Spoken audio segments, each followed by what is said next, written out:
and welcome to the Morty and Tavi show.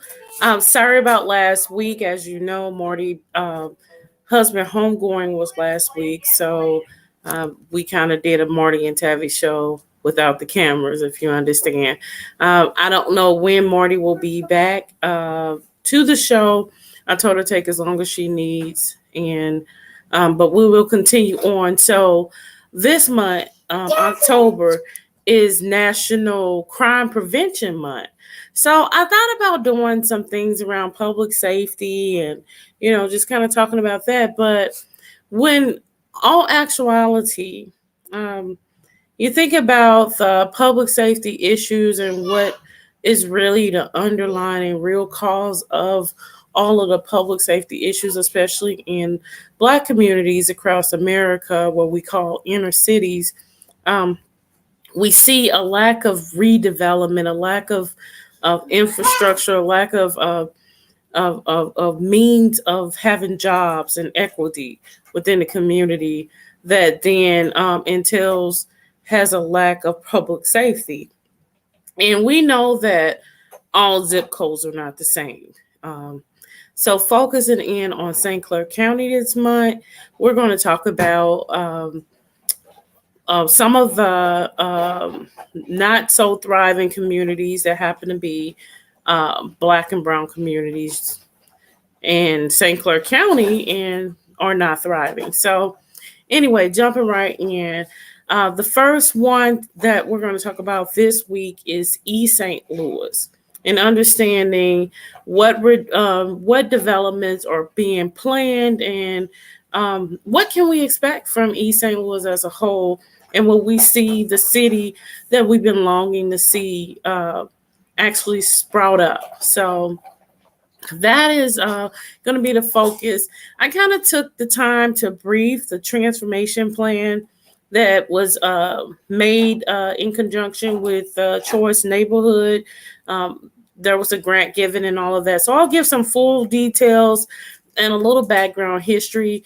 First of all, I'm going to go ahead and share the screen. And this is first just kind of showing you the plan a little bit.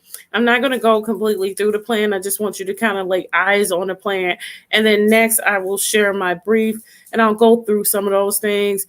Some of it is direct information from the transformation plan. Some of it is invoked thoughts and ideas, and I'll share it with you. So let me go ahead and share the screen, and we'll go ahead and take a look at the plan as is, just a few pages of that, and then we'll jump right into our discussion. So let me make sure I can share this screen. All right, and I do not have it on the first page, so sorry about that. I'll go back and scroll back. All right, so as you can see, this plan is a plan for a vibrant neighborhood and thriving family. And this is in East St. Louis, and this was first introduced back in December of 2020. This plan was actually planned throughout the pandemic in 2020 as well. You'll see this first executive summary page. It kind of gives you some idea of what to expect and just showing you the community engagement and planning process, connect, to build, empower, and implementation stage. So this is the executive summary. Some of you probably don't recognize these neighborhoods, but the neighborhoods that this has on it is Emerson Park. Obviously, you know that Gompers, the Olivet Park.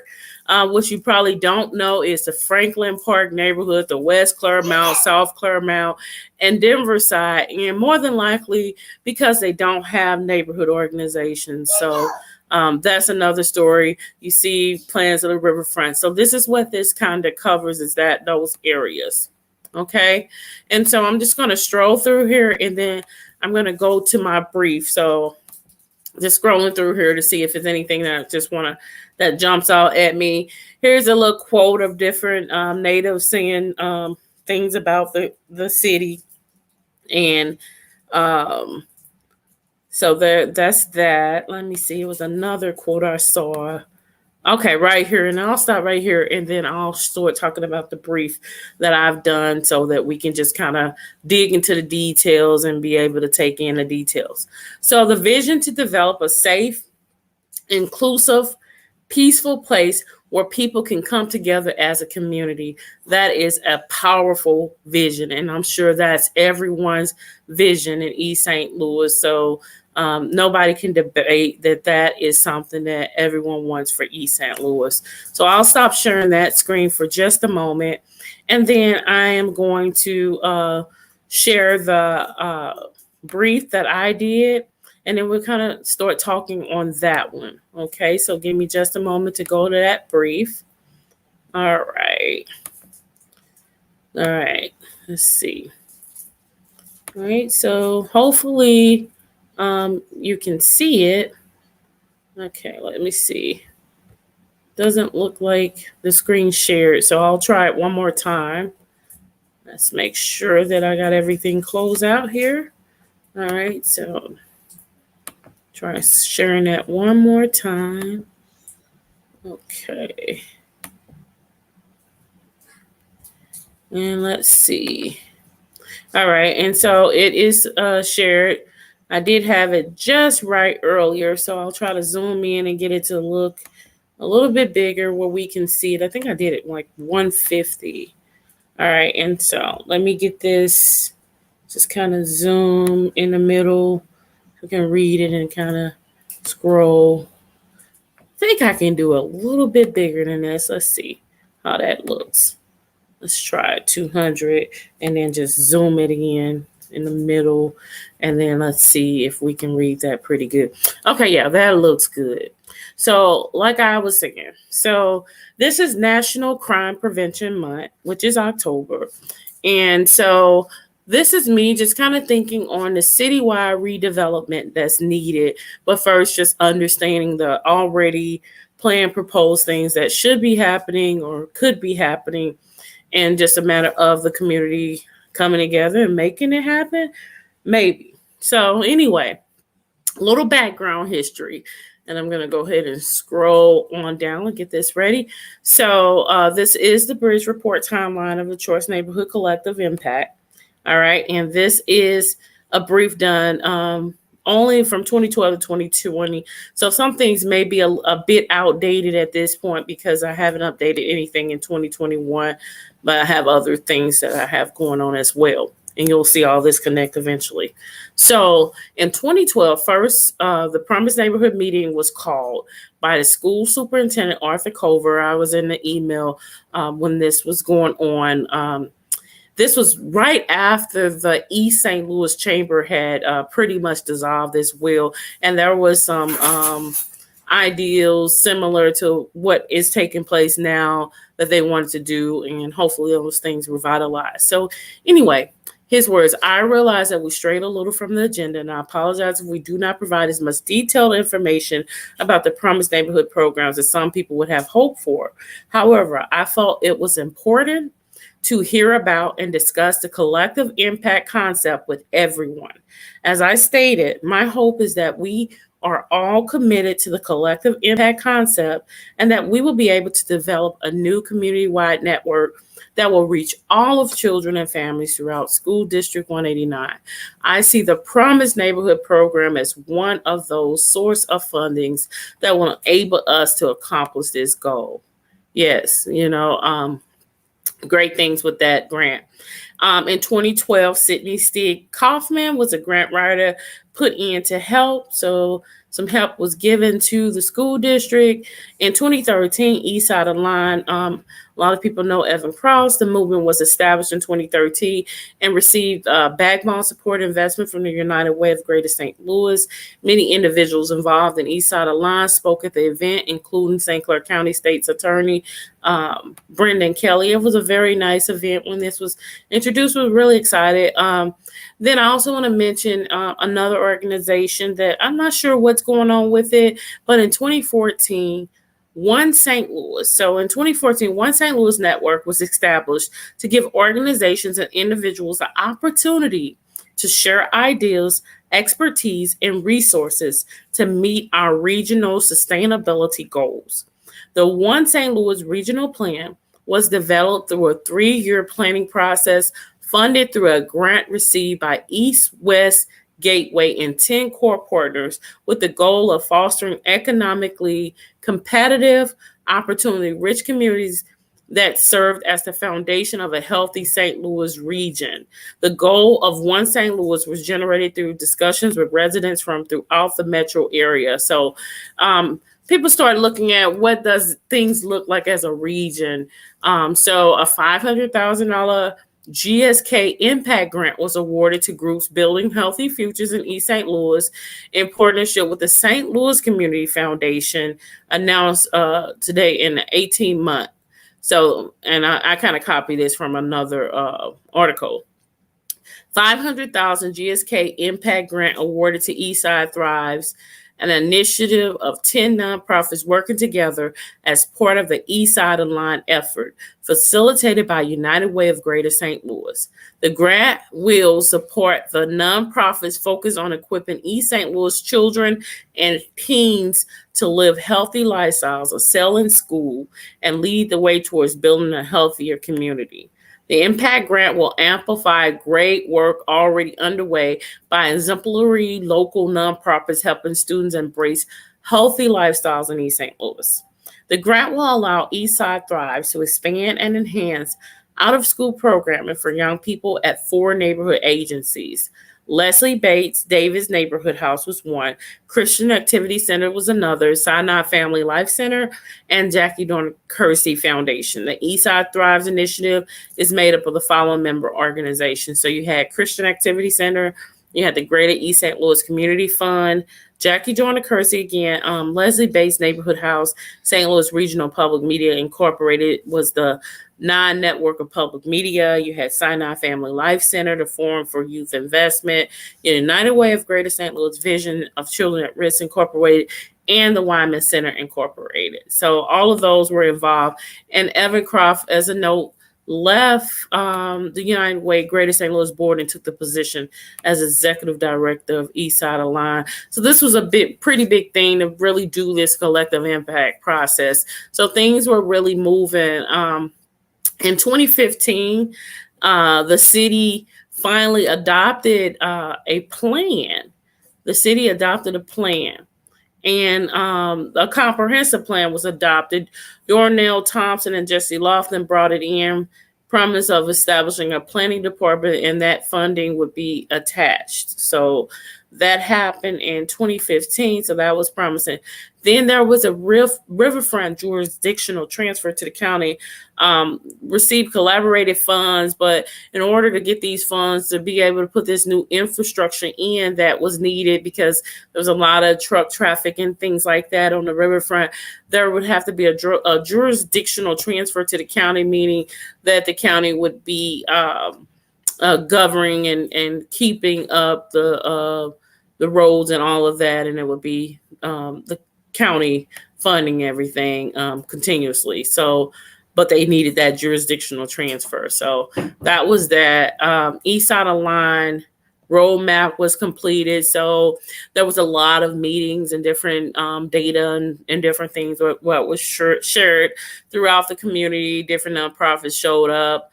Everybody wants some kind of funds. There's a lot of grassroots organizations within East St. Louis that are just starving for funds, and they're doing the work, but they're just, don't have the funds. So who thought they would receive funds? Most never did, though. So it was a little disappointing because it's only so much that one organization can get and give. So the organization, through United Way of Greater St. Louis, was officiated to manage $2 million geared towards violence reduction amongst youth in 2016. And these are just some of the partners that they identified within the grant. I'm not sure. I didn't completely finish tracking what exactly happened. I do know that there was some document produced after that. So this kind of tells you all the organization. The organizations that were chosen, what it was supposed to do was interrupt and deter violence, but I don't believe they got that far, or they only focus in one part of the community, like Lansdowne area, something like that. I know they produce some people And then there is some kind of document called the First Stop Plan, and it's like about 71 pages. So I do know that that was kind of the end result of that $2 million grant to reduce violence. So hopefully, I don't know. I haven't tracked it from there to see what came of that and what kind of things are still being implemented. As you know, crime is still very high. Everything is pretty high in East St. Louis because of the lack of public safety. So that's another thing. So in 2017, Dynegy Incorporated, the largest retail electric supplier in Illinois and a major power generator, announced a $200,000 investment in East Side of Line. So they got more money, which was good. 2017, that's when Ben Carson declared mission accomplished by giving back receivership of the East St. Louis Housing Authority, where East St. Louis would be upfront being able to manage its own housing authority. So everybody thought that was a pretty big deal.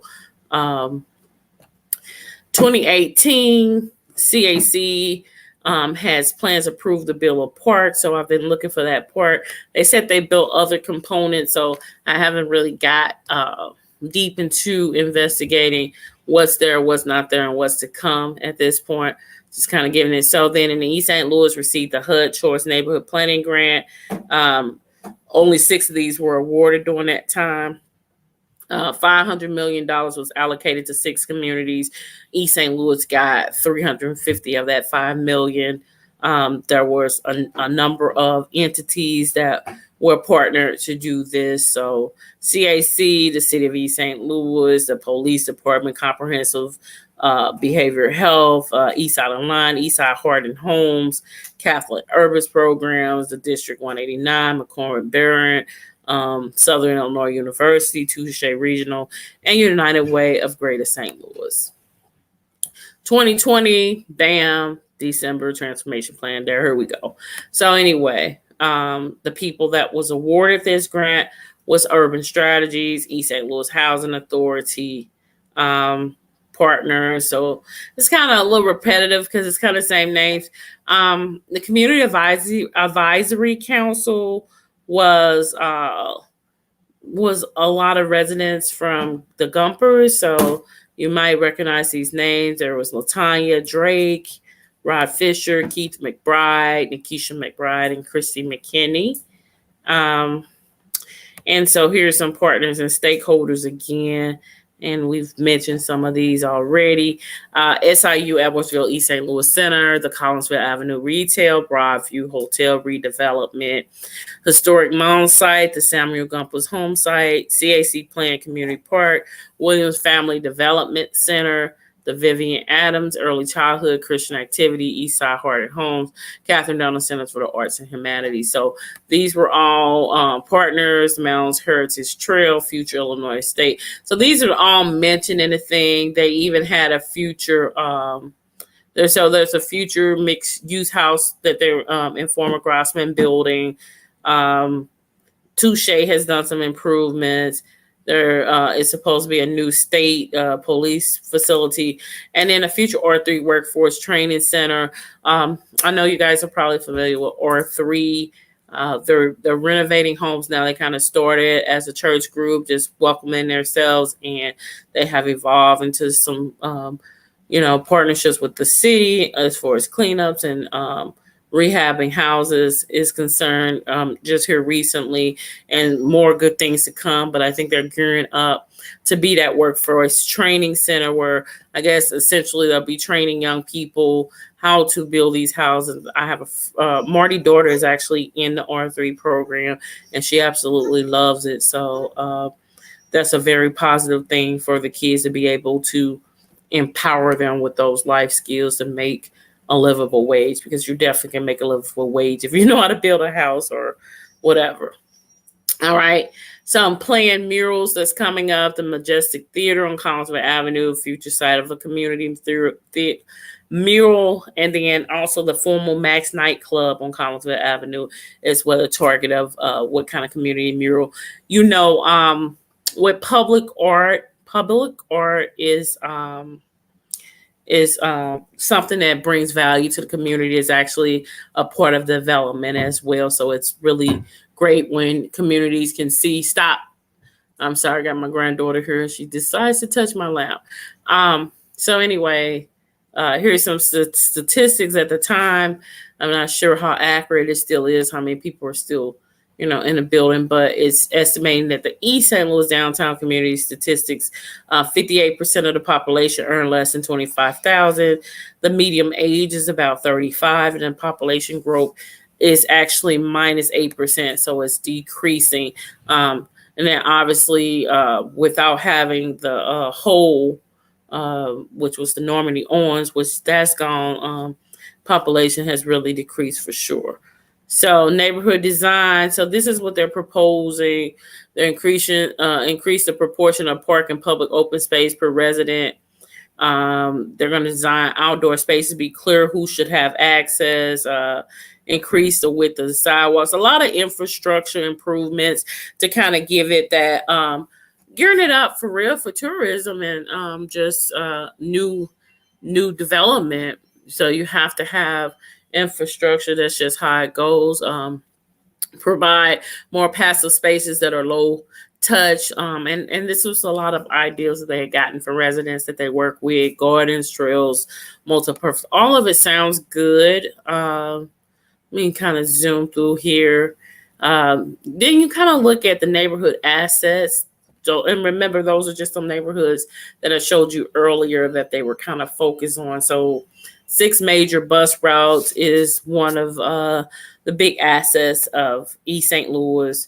2 metro routes. You got 4 banks, 1 local church, 4 local government buildings, 1 post office, 7 educational institutes, and 11 local businesses. And that's all in the target area of this transformation plan, which is targeted towards the riverfront, the downtown area, Olivet Park neighborhoods, Emerson Park, and those areas around that. Now Mount Sinai has its own plan now, and so it's a lot of good things that are planned for East St. Louis. So a lot of people love East St. Louis, and a lot of people are really thinking about how they want East St. Louis to look. Unfortunately, I just don't think that not enough people are actually involved. So here it is. We're looking at think about the new Broadview Hotel. I know there's been a lot of criticism about the project and if it's actually going to be completely renovated. Some talk about a little while ago that there was a start of that and nothing came of it. But I did see an update by a citizen that said that they had spoken to someone that said that it's still moving as it should move or whatever. There was some delay, but they're moving. Some people also made an effort to take out graffiti off the building for whatever reason. That's called tagging. They just started tagging that building probably back in about 2016 when it started being considered for redevelopment. It just makes me wonder if somebody pays somebody to do it or what, because beforehand that building sat there and nobody was tagging it like that. So go figure. I don't understand. There's a whole lot of graffiti that hasn't been there before. So let me see what else that I want to run over this because my thing just moved. Let's see. So, all right.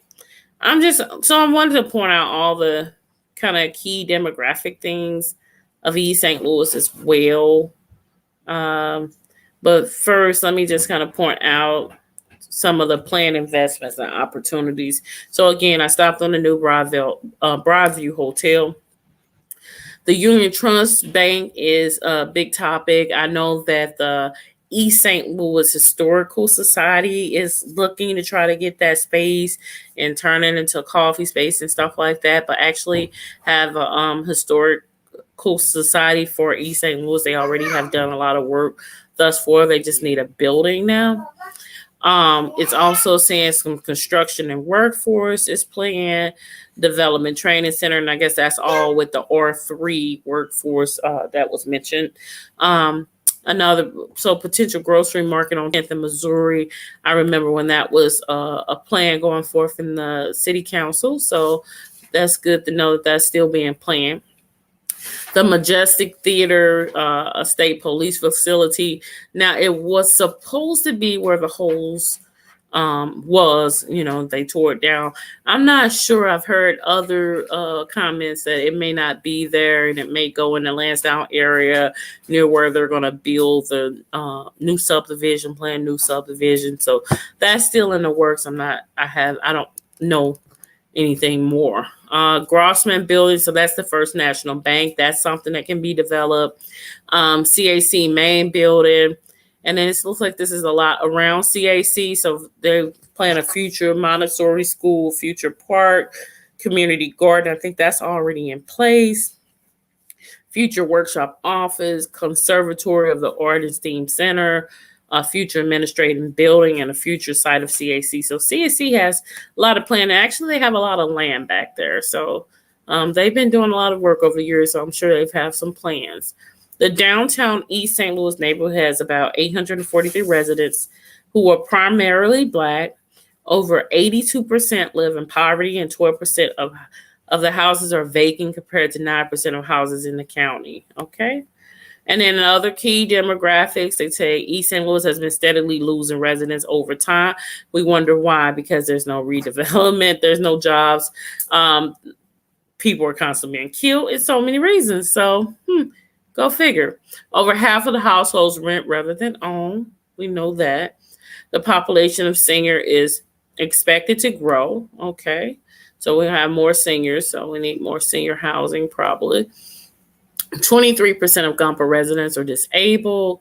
70% of Gumper residents are employed. So they just based this on Gumper. So kind of Gumper residents pretty much were the ones that impacted the transformation plan. So I'm not sure if that was adequately what was needed to talk about redeveloping downtown and the riverfront, but go figure, they did use some residents. So 94%. So this is a lot of Gumper number, a lot of numbers around the Gumper. So I'm not going to waste your time saying that, because that's not a true reflection of all of East St. Louis. But obviously, they only need the numbers surrounding the area that's up for development. That's why there needs to be a citywide development. So let me see. Getting around downtown East St. Louis, 20% walk, 30% use a private car, 95% use Metrobus or Metrolink. It's very convenient. There's a lot of stops in East St. Louis. Let's see. This is just also the plan mentioned all of the plans used in the transformation plan to help them decide on what future plans it was. So right now, currently, these are some of the plans that people have developed over the years for East St. Louis. You have the Master Development Plan for the Central Business District, East St. Louis Arts and Cultural District, the remaking of Emerson Park, 2002. You have the Waterfront Plan. You have the East St. Louis Mounds Group, the Citywide Redevelopment Master Plan, the Lansdowne Strategic Plan, that was in 2015. There's a Transit Vision that happened in 2020, and Win Stanley Community Plan is ongoing. And Win Stanley Community Plan, I believe, has passed too. And so maybe if I have time on one of the other videos, I kind of pull that one up and Mount Sinai plans up to kind of give you an idea of all of the front area, I guess, if you want to say, of East St. Louis, of the plans being made, but not so much anything going on at 89 blocks per se, especially beyond 25th Street. There's opportunity zones. It's just so many good things as it relates to East St. Louis and its future. So some of the things that probably need to be put in place. So their safety goals and strategies is built on existing organizations to establish neighborhood watch programs is one recommendation. Let's see. Install unobstructed cameras with online monitoring. Locate a small police substation. So that's that. Focus on securing, evaluating, securing vacant buildings. That's always been something people have always said. More lights, additional crosswalks, repairing sidewalks. All of that is focus, just beautification, livability goals and strategies to focus on creating enhancing neighborhood events to get residents out and owning their neighborhood. So you want to get people more involved, more taking ownership of the community. That way, that does help promote a safer community. Some cultural identities of the community. People need to support the Catherine Dunham Center. That's a treasure. It's a treasure for East St. Louis. Ms. Dunham could have put the Dunham Centers anywhere, but she chose to put it right in East St. Louis and leave it there, which is huge, along with all of her legacy. Let's see. So it has promote interactive learning about African American history and key figures, market and promote the IME St. Louis magazine to a broader audience. Okay, I didn't realize that was in there. Also continue to develop phase 1 of the East St. Louis Arts and Cultural Coalition, which would be the cultural district, is the organization from Catherine Dunham Centers for Arts and Humanity, Sunshine Center.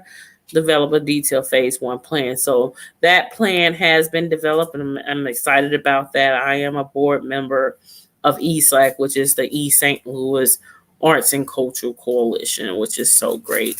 Recruit an operator for the Port of East St. Louis or other large logistic employers. Pursue site acquisition and preparation development ready sites. So that's that. All right, so community retail goals and strategies. I'm not going to really read that. I'll just kind of stroll a little bit. I don't see really anything to talk about. Like I said, they're going to eventually renovate and reuse the Union Trust Bank. Just have to figure out for what. There is still some businesses down on Collinsville Avenue. Not many, but there are.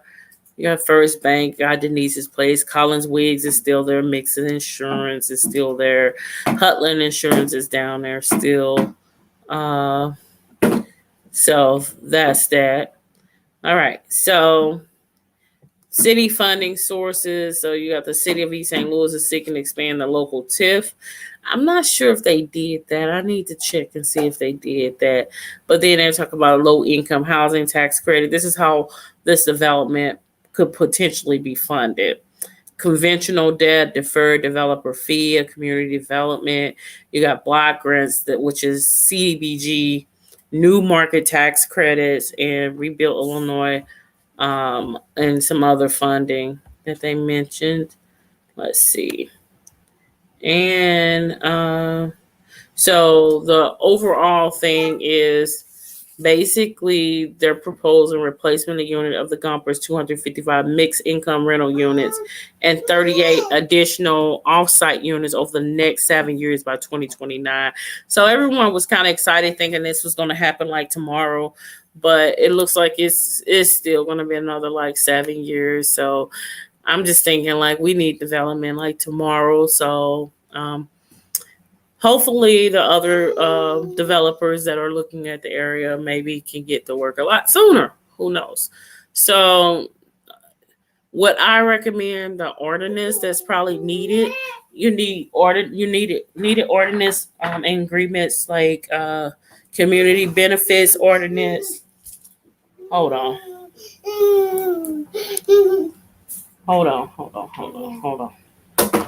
My granddaughter. All right, sorry about that. What's wrong, baby? So anyway, so community benefits ordinance, the community benefits agreement.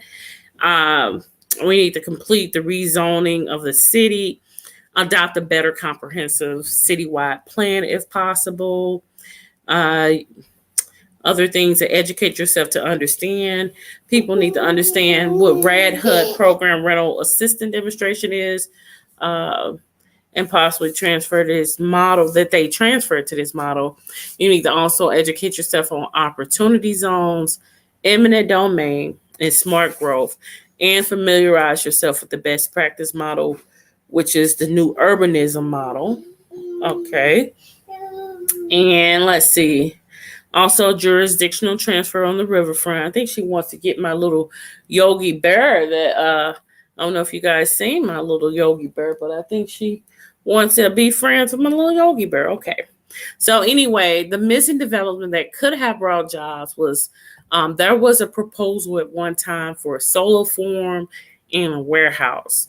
Um, they need to check with Senator Belk about the Mid America Medical District. If you guys seen all of the new development that has happened up in this O'Fallon Belleville area, the new memorial, yeah.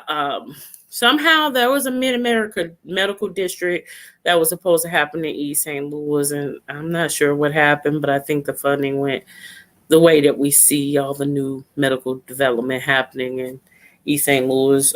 St. Mary's is still rotting away, nothing there, and it's a shame because it's such prime land and would be so convenient for so many if there was something centralized like that. Anyway, YSCC CAC waiting so long to start the park. They put the pressure on the city for the remaining city. Yeah, I wrote that. That's just a note of mine. It's all black, so this is stuff. So here's another suggestion of come here, girl. Revenue generators. I'm almost done. Come here. Hold on, y'all. Come here. Come here. Come here, sweetheart. Come here. I got about 15 more minutes. Come on. Come on. Come on.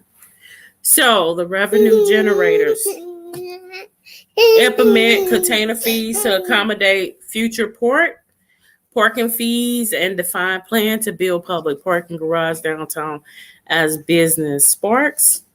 Another thing, they can implement development impact fees to cover the cost of growth. Consider conservation pricing is a way for large institutions such as a big box retailer industry and even large tax exempt institutions such as university and hospitals to pay for basic systems and services, and can potentially subsidize lower rates and fee exemptions for lower income residents. So I might have to get my husband. Husband, can you come get her for one moment? I got about 15 minutes. I want to finish this real quick. Sure, girl. And yeah, I mean, maybe give her a snack, like get a banana or something. I don't know. See, offer her something to eat that might. All right. I don't know if she want a snack. All right. Anyway, so last but not least, storm water drainage fees could be a revenue generator. Consider sidewalk utility fees for downtown. Develop impact fees. Just shift the burden of building new schools and other large capital costs from existing residents who are more likely to be lower income to the people will actually be living in the area. So last, there's a few more. So let's see. Number 8, no business improvement district. So or economic empowerment zone. Region land use planning, so benefit that it helps local officials coordinate investment in roads, highways, sewers, and other utilities, thereby saving millions in valuable revenue that municipalities can reinvest in communities in other progressive ways. So number 10, no new TIF to downtown area. I think that's a bad idea. TIFs were initially intended to jumpstart development in blighted areas, but in practice, TIFs have become a way for residents to subsidize the profits of big developers in areas that would have been developed anyway. All right, so we don't want to do that. Implement a pilot agreement payment in lieu of taxes. Pilots are voluntary payments made by tax-exempt organizations such as universities, hospitals, utilities, and government entities.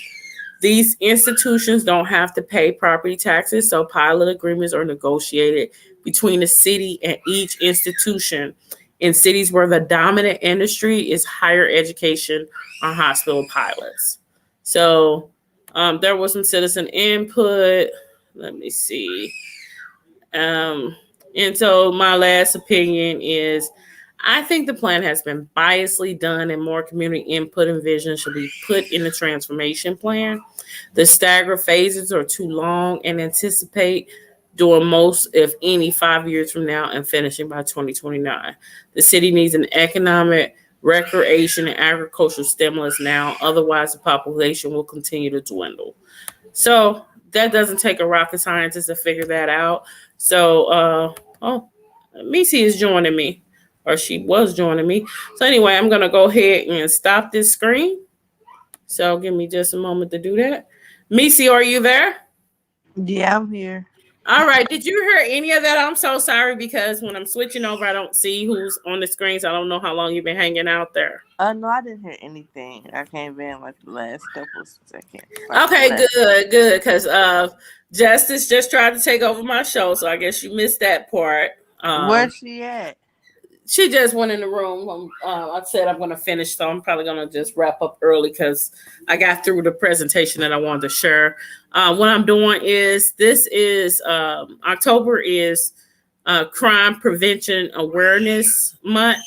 So instead of talking about that, I start talking about what is needed to really um, prevent crime, and that's redevelopment in the areas to be able to bring the prosperity that's needed to create jobs and be able to create the conditions to not do crime versus doing crime. You know, certain conditions breed crime. It's just bottom line. So you redevelop, you beautify, and do all that great stuff to these so-called inner city communities all across America that seem to have the same um, deficiencies or deprivation, if you want to say, amongst them. And so, that's my spiel.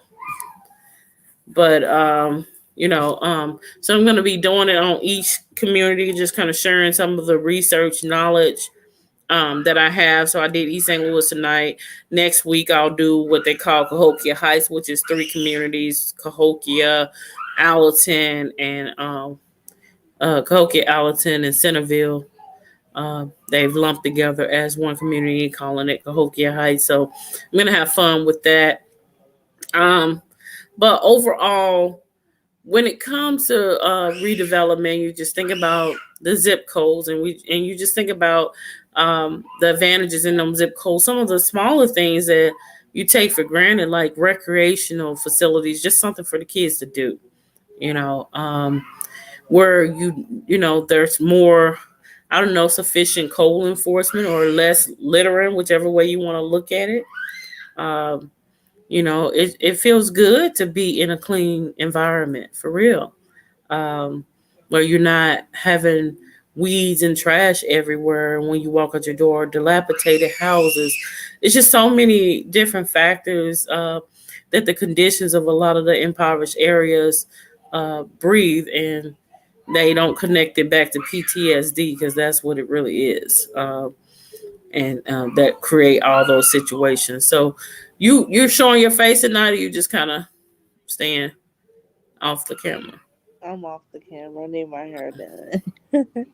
Oh, you took your hair down. You sure did. You missed all these shows with that nice hairdo, and now you don't have it no more. I know, I right? You gotta understand. turn it in. I understand. So anyway, that's pretty much. I think I'm gonna have a short show tonight because normally, if it's just me when I'm doing a show, I only do about 30 minutes. And Marty, I don't know when she's coming back, but if she doesn't, I think I'm gonna just start cutting the show about 45 minutes. I don't need the whole hour. It's not two conversations going at this time. So I'm gonna send it to a couple people who probably would like to hear this briefing, and that I'm gonna end the show. But I appreciate you tuning in and not leaving me on the show alone. And That's how we eventually, started I'm gonna Queen roll. City. Eventually, I'm gonna rotate and start bringing some of my friends. I have a lot of them, so the show gonna pick up. But I'm just trying to kind of like hold on for Marty so we can pick this up together. But I don't want it to be a Tabby show. I just it's the Morning and Tabby show, so hopefully it don't end up being the Tabby show. Um, so anyway, if it does, I'm okay with that too. I understand she's got a lot to deal with now, with losing her husband, so she's a single parent, and maybe the time she had for this show, she just don't have it. I gotta understand it, but I'm gonna miss Marty if she doesn't show back up. But we've been talking and everything. She's getting along day by day.